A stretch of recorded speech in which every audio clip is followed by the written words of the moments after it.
जय श्री राम। मैं एस्ट्रो अंबुजा अपने चैनल पे आप सभी का स्वागत करती हूँ। आज हम बात करेंगे कार्मिक नंबर 19 की।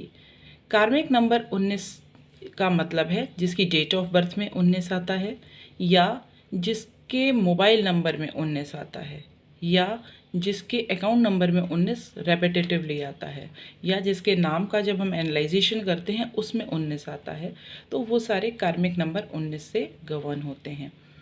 और 19 कब आता है, मतलब जैसे नाम का हम कैलकुलेशन कर रहे हैं और कैलकुलेशन करके लास्ट में जो 2 डिजिट्स आई वो 19 आई, तो उसको भी हम कहते हैं कार्मिक 19, क्योंकि अगर हम 19 को जोड़ेंगे तो 9 1 10 1 आ जाएगा। ठीक है, तो ये बहुत ही सेल्फिश होते हैं। सबसे बड़ी बात, बहुत उग्र होते हैं।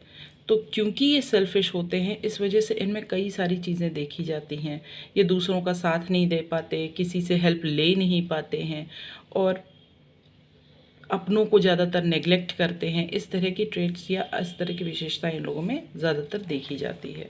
और कई बार ये भी देखा गया है कि क्योंकि ये लोगों को नेग्लेक्ट करते हैं और इसीलिए कर्ज को बहुत अट्रैक्ट करते हैं, लोग इनको कर्ज बहुत करते हैं, और इस वजह से इनको सडन लॉस या सडन प्रॉफिट देखने को मिलता है। जिसको ये कहते हैं कि कहीं मेरे ऊपर किसी ने कुछ किया धरा तो नहीं, जी नहीं, इनके ऊपर कुछ किया धरा नहीं है, पर क्योंकि ये सेल्फिश हैं और लोग इनको कर्ज बहुत करते हैं, इस वजह से ये सडन लॉस और सडन प्रॉफिट को फेस करते हैं।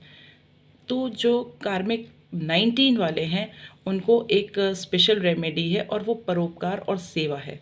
वो जितनी सेवा करेंगे, जिस जीव की करेंगे, पौधे की करेंगे, उतना ही प्रॉफिटेबल रिजल्ट्स इनकी लाइफ में आएगा। बट वो सेवा इसलिए नहीं होनी चाहिए कि आपको प्रॉफिट मिलेगा या आपको निजात मिलेगा, वो सेल्फलेसली होनी चाहिए। सेल्फलेस लव इनकी इनके लिए सबसे बड़ी रेमेडी है, कह लीजिए।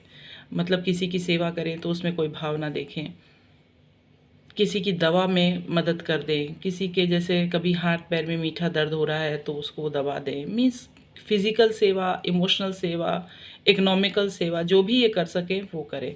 पर मैं यहाँ पे एक बात और कहूँगी कि इकोनॉमिकल डोनेशन करने से पहले हमें ये सोचना चाहिए कि हम किसे डोनेट कर रहे हैं, क्योंकि हमारे अर्थ का कोई कैसा भी प्रयोग करेगा तो उसका प्रभाव अ, हमारे ऊपर पड़ेगा। मान लीजिए हमने आपको 100 रुपये दिया, और उस 100 रुपये का आप गए और आपने नॉनवेज खा लिया, तो आपने नॉनवेज खाया और उसका असर जो है, उसका फल जो है वो हमें मिलेगा।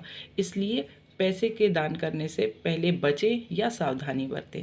आगे की चर्चा फिर कभी। जय श्री राम।